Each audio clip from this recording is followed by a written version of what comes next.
WTVA Sports with Andy Lee.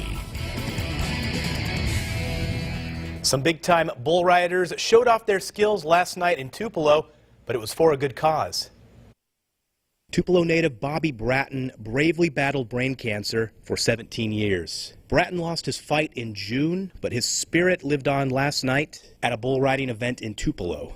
It was the second annual Bobby Bratton bull riding benefit. The benefit was spearheaded by Bratton's close friend Clay Knight, a local grocer. Me and Bobby become real close friends over the years, and we were like best friends. And he laid in the bed for 2 years, and he just couldn't support his children. And so I said, Bobby, my son said, let's do a 7-on-7 tournament. And I said, no, let's do a bull riding at the place. And we started it. In 2017, the event raised nearly $10,000 to help Bratton with his medical expenses. Now that Bratton is deceased, this year's proceeds will help Bratton's children pay for college. It's been a difficult summer for Clay Knight. Shortly after Bobby Bratton's death in June, Clay Knight lost his father, Bob Knight, the longtime owner of Todd's Big Star grocery store in Tupelo. Remembering Bobby Bratton's spirit has helped Clay Knight get through the tough times. He was really a great guy. Never complained, and I'm complaining about my big toe hurting. And when I look at him, he had 3 brain surgeries and never complained about nothing.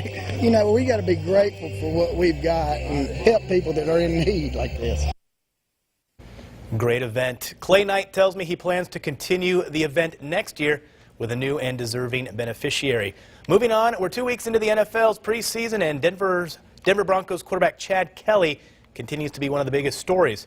After Denver's first preseason game, the former Ole Miss quarterback usurped Paxton Lynch as Case Keenum's backup. Kelly was impressive Saturday night against the Chicago Bears. In his first offensive series, Kelly threw a dart to Cortland Sutton for a Broncos touchdown.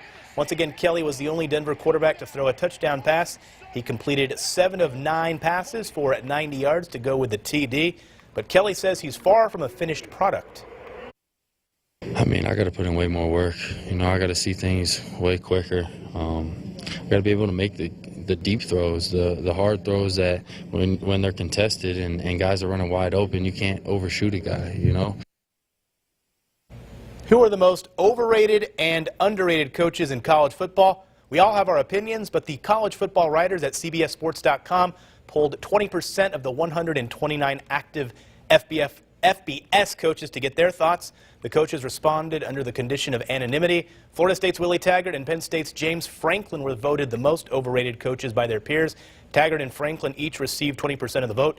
Iowa's Kirk Ferentz and FAU's Lane Kiffin tied for second with 13%. 5 other unnamed coaches made up the remaining 34%. Stanford's David Shaw and Washington's Chris Peterson earned the title of most underrated coach in college football. Shaw and Peterson each received 12% of the vote. How about this? Dan Mullen was tied for second with 8%. Northwestern's Pat Fitzgerald and Utah's Kyle Whittingham also received 8%. 14 other unnamed coaches received the remaining 52%. And Fulton native and former MSU golfer Chad Ramey finished tied for 12th at the Portland Open on the Web.com tour. That's sports. We're back after this.